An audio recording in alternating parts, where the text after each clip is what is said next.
तर साताऱ्याच्या फलटण तालुक्यातील डॉक्टर महिलेच्या आत्महत्येप्रकरणी मुख्य आरोपी असलेला निलंबित पीएसआय गोपाल बदनेला आता 5 दिवसांची पोलीस कोठडी सुनावण्यात आलेली आहे। महिला डॉक्टरने हातावर सुसाईड नोट लिहिली होती आणि त्या सुसाईड नोटमध्ये तिच्यावर बलात्कार केल्याचा आरोप बदनेवर केला होता। त्यामुळे बदनेला 30 ऑक्टोबरपर्यंत पोलीस कोठडी सुनावण्यात आलेली आहे।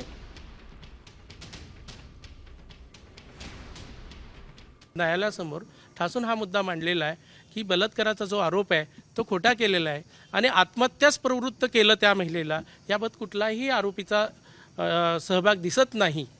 त्यामुळे हे या आरोपीला खोट्या प्रकरणामध्ये गुंतवलेला आहे।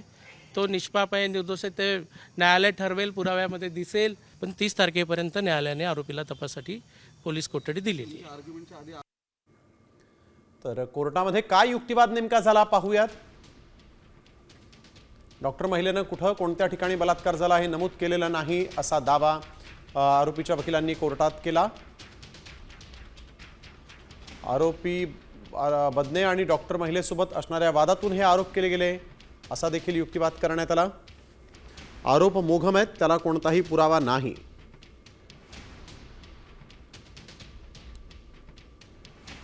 तर सरकारी वकिलांनी सर्वोच्च न्यायालयाचे निर्देश सांगत मरणारी व्यक्ती कधी खोटं बोलत नाही। पोलिसांना तपासासाठी वेळ मिळणं गरजेचं आहे असं सरकारी वकिलांनी म्हटलंय।